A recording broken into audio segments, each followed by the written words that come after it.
Hey, everybody, welcome back into Roosters. It's Lettermen Live, brought to our good friends here at this Fun Casual Joint. It is a fun, casual conversation that we have every single week. And every single week so far, it's been about an Ohio State win. This is Reid Fragel. You got Mike Doss. You guys know these former Buckeyes. Got a couple guests waiting in the wings. As this show goes on, we will bring them in. As we talk about Ohio State 48, Nebraska 7. Everybody on this panel, I think everybody in Columbus, probably around the country, expected the Buckeyes would roll last week, but there was some intrigue going in. Nebraska had game day. They had Scott Frost looking to make a signature win. They had recruits in to Lincoln. The atmosphere was great. They had lasers.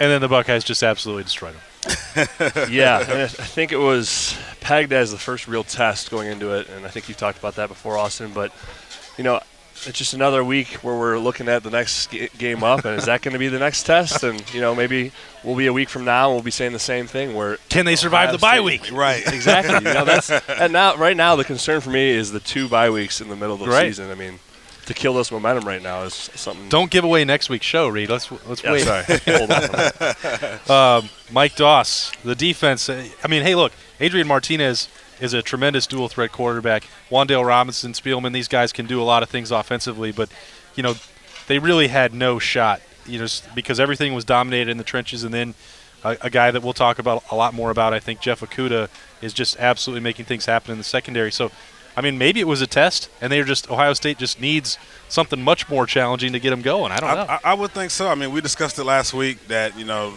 the only way that Nebraska would actually be able to affect us would to let Martinez be a little bit more athletic, get him out, and hopefully make some plays in the open field for him. But our guys played discipline. They did their job. They were where they were supposed to be, and they actually tackled well. The one series when they actually started to move the ball pretty good, they kind of ran some old school option, Nebraska old school kind of triple option plays and kind of got us off balance. We take a timeout, and the next play, Okuda comes up with a big, you know, tipped interception for us. So I definitely turned the tide and kept the momentum rolling. That seems like the one, Mike, where, okay, he went these 2 years, Jeff Okudah, couldn't get a pick. Finally gets the monkey off the back, his words there. You know, the pressure that comes on a player who's supposed to be a first-round draft pick, doesn't have an interception, gets the one against Miami, had another chance to make a second one, makes an incredible pick on the first one of the game, I think, undercutting the route with a little help from the defensive line. And then suddenly the floodgates are open and balls are just falling from the sky right into his hands. Now, I know what you'll say. It doesn't matter. It'll look the same on the stat sheet. It does, exactly. I mean, at the end of the season, no one's going to go back and go that second interception against Nebraska with a tip ball. I mean, it was an athletic play. You know, he ran with his guy, kind of seen it late there, and the receiver, you know, couldn't make a grab on it, and hey, he got a gift. So work hard, you get lucky sometimes. It was huge, and it slowed the momentum down, and we were able to take that and go right back and score. And once we opened it up 21-0, you know, it's just like old school playing Madden. It's like when you get skunked 21-0, you just kind of start tucking your tail, hit the reset button, start passing. What I thought was great about that play is that, you know, people say, oh, well, it was just a bad throw by Martinez. It was high. Okuda gets lucky. And, yeah, as Reid said, you work hard, you get lucky sometimes. But Jonathan Cooper and Chase Young is coming, chasing off one side. Cooper is in Martinez's face, coming in the front. You're not going to make a lot of good throws. And, hey, the offensive line did all they could to help him, I think. But when you've got now a healthy Cooper and what Chase Young doing is absolutely wild, there's no pocket. You're going to have some bad throws. Yeah, I think that pick is every much of Chase Young's as it is Okudah's with forced throw. I mean, that happens because he's there. So that's just something you're going to see throughout the season, though. Chase Young just dominating that offensive line. He's going to force throws like that. If you're set there at right tackle and you've got Chase Young against you right now, what can you do? Right now? Yeah. I'm not no. Right now I got nothing. Chase Young right now. But put me in the mindset of somebody who, I mean, those poor guys on the edge for Nebraska, they looked like they didn't know he was going to go inside. He had the speed rush. He was throwing his hands. Like, what do you do? I like to get on a guy like that, Bosa, get on him quick, really test him out the gate. Don't give him a lot of time or space to make a move on you or long arm you. So with a guy like Chase Young, you know, for me, I like to get on the guy quick. So in a sense, you're saying a short set versus a deep set. Yeah, exactly. So you want to short set a guy, get your hands on him, and make him have to show his athleticism to get around you. Yeah. If you give him a free rein and you just off balance, it's over for you. It's wild. I don't know that anything would work against him right now. I sometimes these get thrown around too carelessly, but Chase Young to me is unblockable right now. Yeah. I mean, three forced fumbles in the last 2 weeks. He demands a chip off the edge. Yeah, I mean, definitely. He demands they probably need to put a tight end or that back right there on the edge of that tackle and give that tackle a full confidence that he knows he has help. So if he wants to do a Reid Fragel short set, he knows, hey, I got help if this guy gets around the edge on me. Yeah. But, I mean, you can't account for his athletic ability, let alone when they actually run some of those T stunts and neck stunts up front. Then all of a sudden guys are getting confused and then freeing other guys up to make plays. All right, we're just getting rolling here on Lettermen Live, brought to you by Roosters. We're here live. Got some really good food. We got some new stuff, Reid. Oh, yeah. I mean, we haven't even tried it yet. This is right here at Olentangy River only, trying out the Nashville hot dry rub, lemon pepper dry rub, and this one, I don't know what to make of it. Burning blackberry sauce. Burning blackberry sauce, Reid. We're going to have to try that later on. That's all you. To see if they'll stay on the menu. That's not normally my thing, but Roosters hasn't steered me wrong so far. But the next guy's up that we'll have to try and slow down Chase Young. That's Michigan State on Saturday night. All of that coverage on Lettermen Row all week long. We'll get into the Spartans a little bit later on. But as we look back, guys, and some of that offensive stuff, Justin Fields, I think, taking another step every single week. The offensive line, J.K. Dobbins running, Master Teague running. Garrett Wilson scores another touchdown. It's talking about unstoppable. I don't know how you slow down this offense right now. I mean, Justin's number 2 in the country in all-purpose points. I mean, that's pretty good. That's pretty excellent. I think he's right around 1,100 yards passing right now. 23 touchdowns. Yeah, so I mean, no interceptions. I mean, he's playing very well for us, and you like to see that momentum going into the heart of the Big Ten right now. Michigan State will be a disciplined defense. Oh yeah. They'll line up. They'll probably play a lot of zone. I think they're only giving up 55 yards rushing per game. Yep. So J.K. has the challenge, to live up to his average right now, making some runs. So it's going to be a fun challenge. Coach D'Antonio knows the atmosphere. He came here 4 years ago and upset us when Zeke had a week where he was a little sick and playing straight out of the hospital. So I think they'll be up for the challenge. They'll come in with some wrinkles here and there, and we know D'Antonio won't be afraid to go for a fake field goal, definitely not, fake punt. Do any trickery out there to give them guys a chance to try to win. I think you look at it too that you bring up Zeke, and it's almost like if these current Buckeyes don't know about what's happened in a couple seasons that were derailed by the Spartans for Ohio State over the years, I mean, they wouldn't care. They're going to look at the personnel. If they just look at the jersey, okay, maybe you're worried about an upset. But if there's a reason Ohio State was a 17-point favorite to start this week, and that number's gone up, I think, to 20 already. And that's because the running game, Justin Fields, the offensive line, Reid, I mean, what have you thought about those guys up front? We haven't talked to you in a couple weeks here.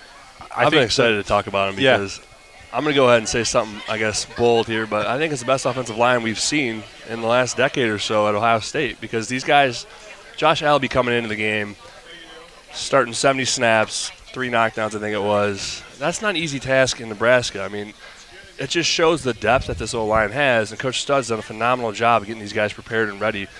And you see kind of a dramatic, I guess, turnaround from last year. Not necessarily they had a bad year, but they just reloaded that much more. Yeah. And these guys are playing on a level that I haven't seen at Ohio State in some time.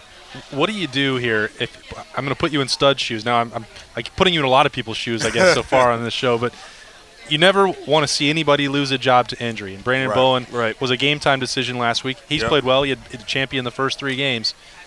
He goes out. But Josh Alby, this is the second time he's filled in. Go back to that Rose Bowl, plays for Thayer Munford, a champion performance there. And I thought he was – I mean, Ohio State gave him the player of the game. That rarely happens that they single out one offensive lineman. I think that tells you how well he played. So, I don't know. What happens here? What do you do?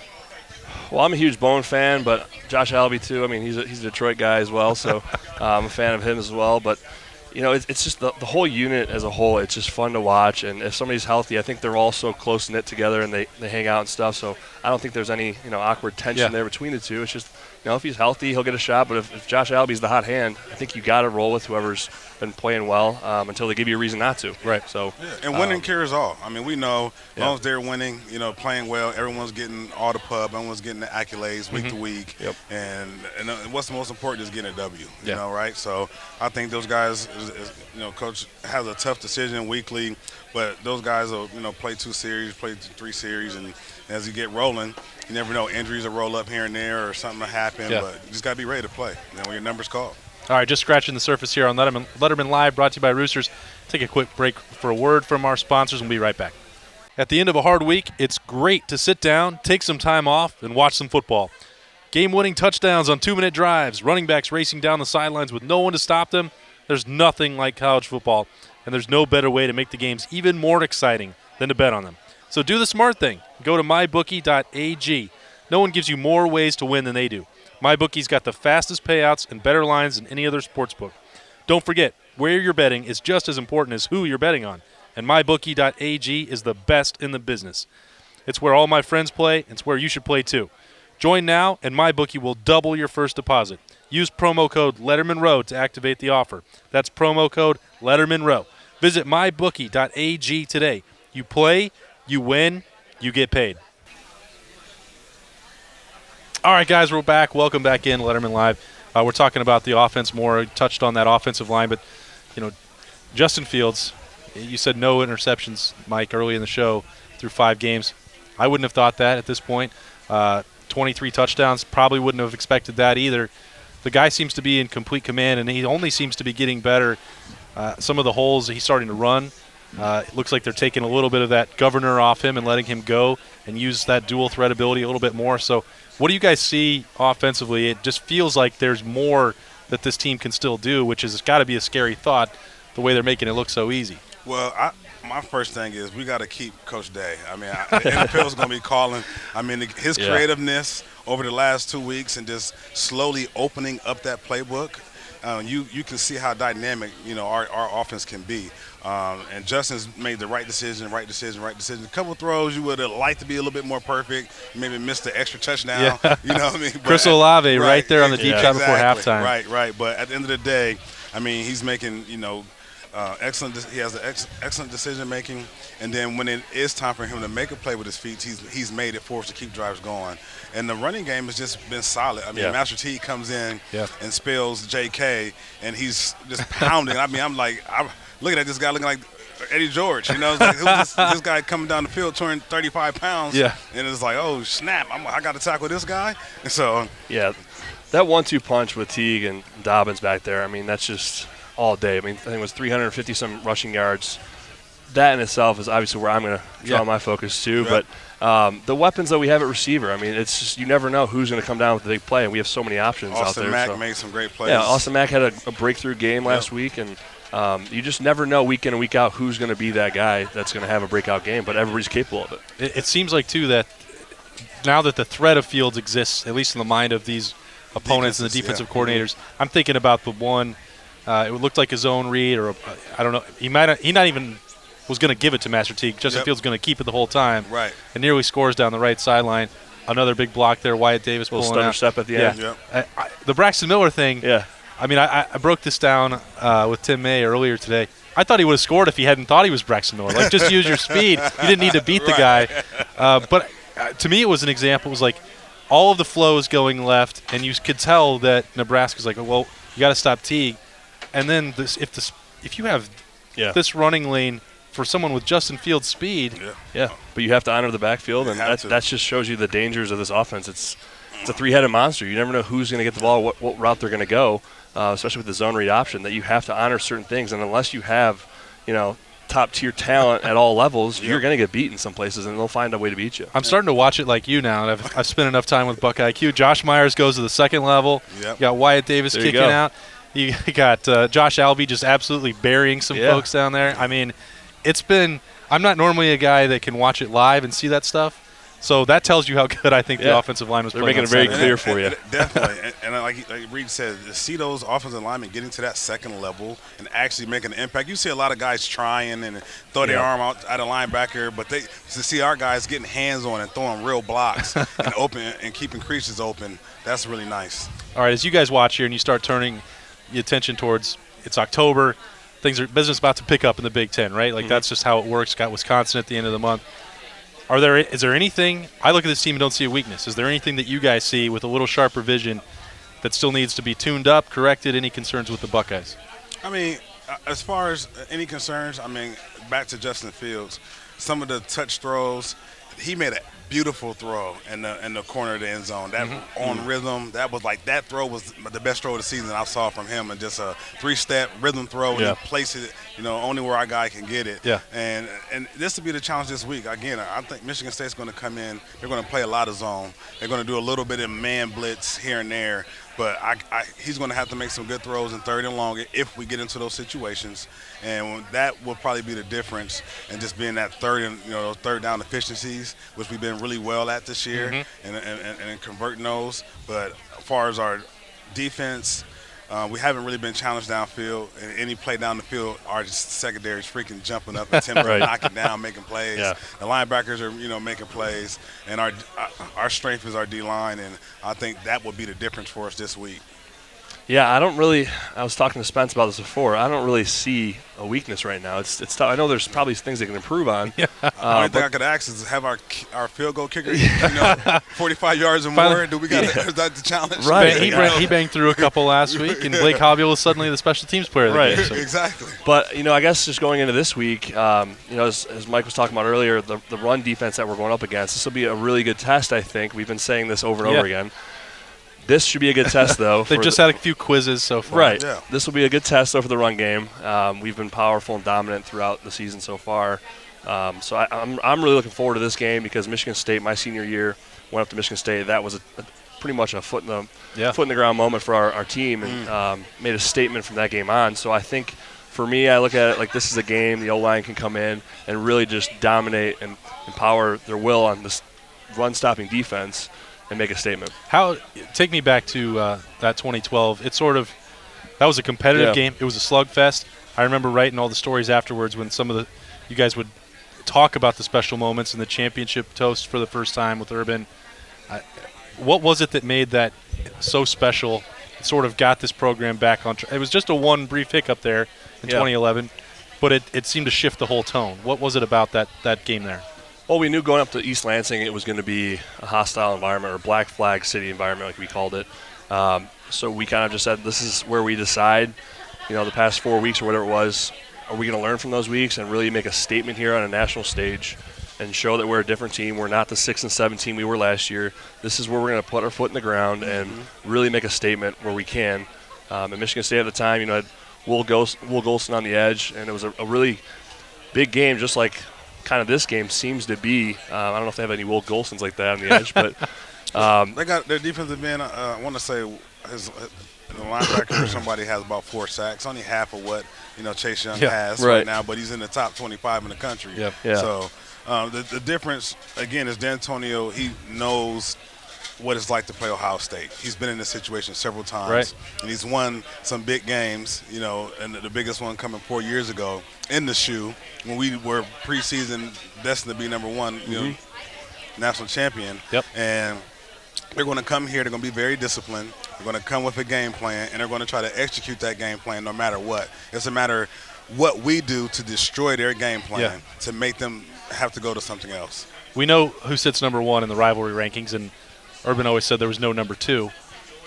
Where does Sparty fit into this mix? How much does the blood get going for them compared to? I always saw them as Michigan's obviously number 1, but damn near about the same Michigan State because I grew up in Michigan, obviously outside of Detroit, so a lot of my friends went to Michigan State, and I had to hear all the crap talk and all that throughout the week. So just for me personally, Michigan State's up there with Michigan. How was it for you, Doss? I mean, as well as they were spoilers. When I was getting recruited over 20 years ago.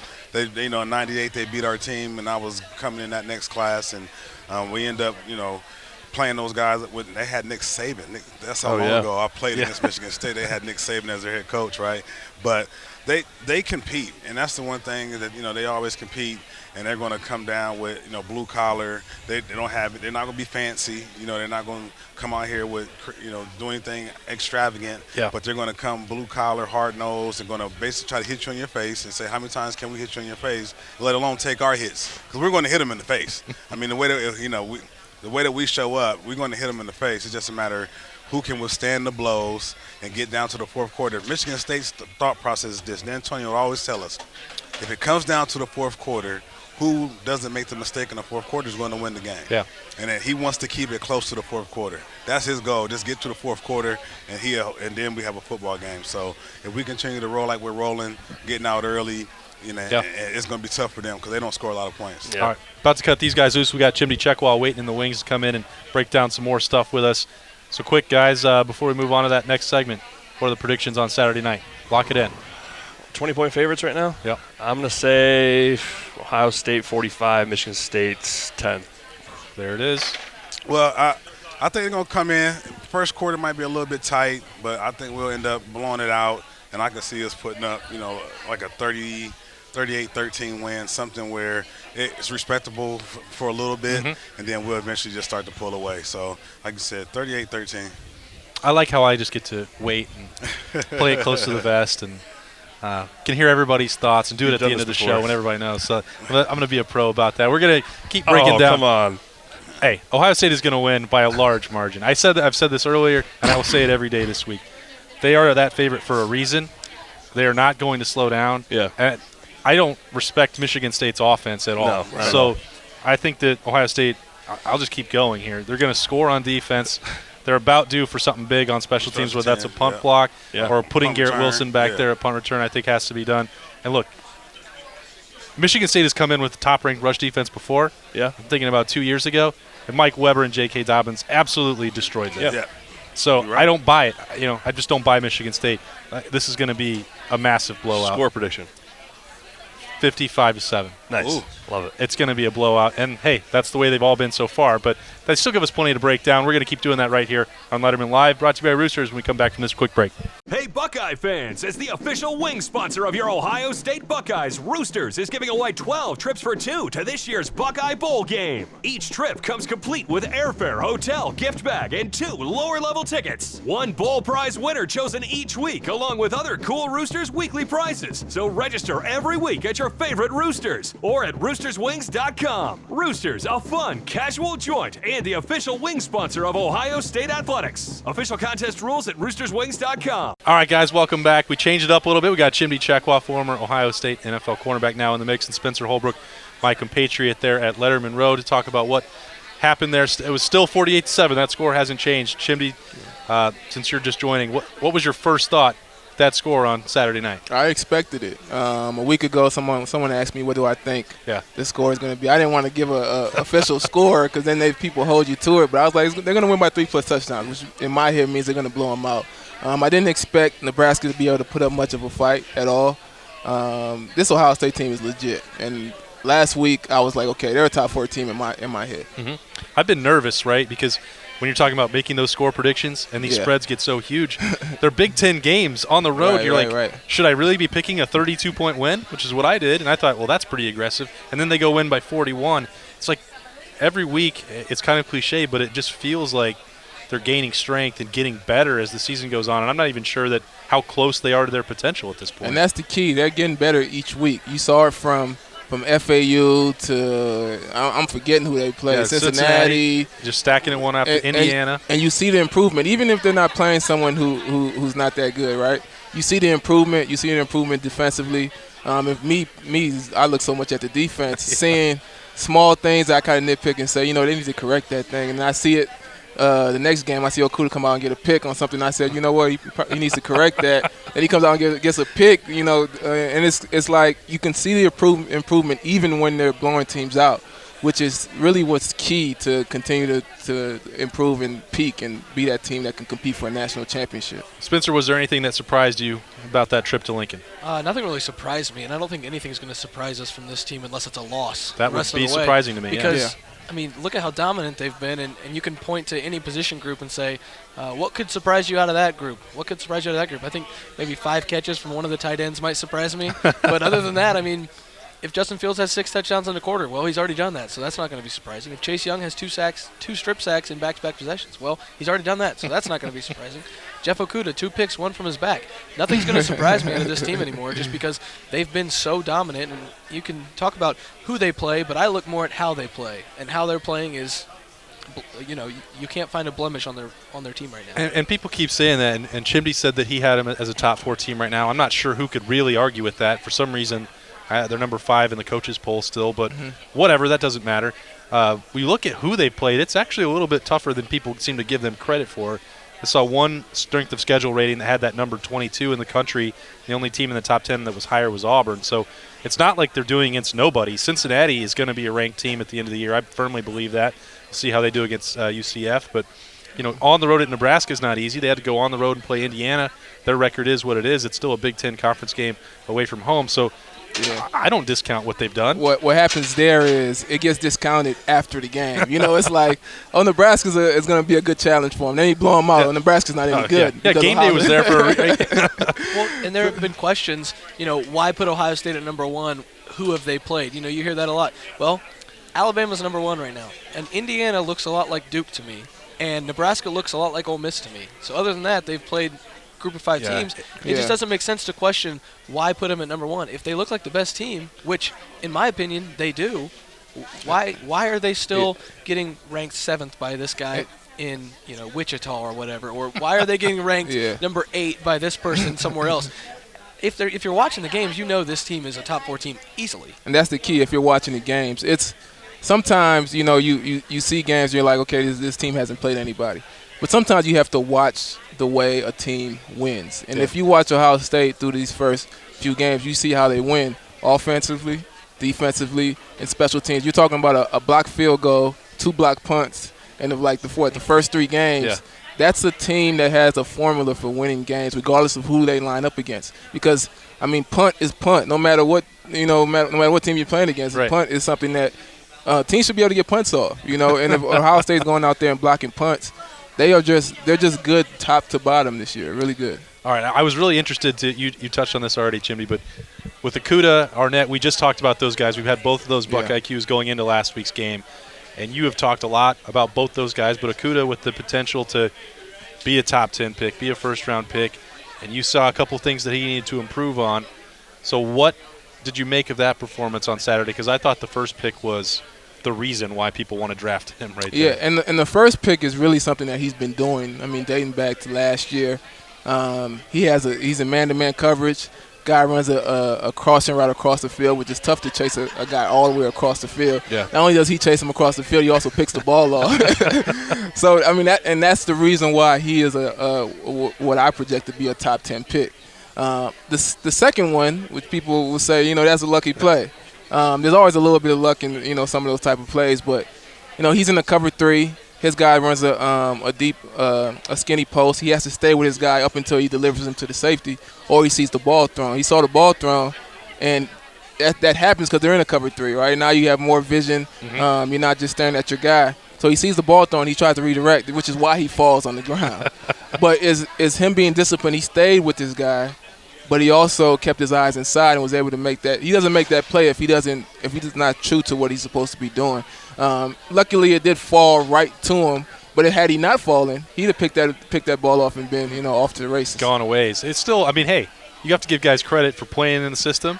He also had to have good hand-eye coordination. Great hand-eye coordination. And I said that to Doss too. You guys are never going to complain about how the pick comes anyway, are you? Right. Most guys would drop that pick on the ground. Let's be honest. You'll see it. It'll be like, oh, you'll fumble it. That's a talented play. That's an athletic play. And he's just a beast of a player. Spencer, you predicted last week on Friday our bold predictions at Lettermen Row that Jordan Fuller would have a game-changing interception. It's kind of funny. I pointed it out to Jordan. The first one of his career came at Nebraska. It helped swing a little bit of the momentum.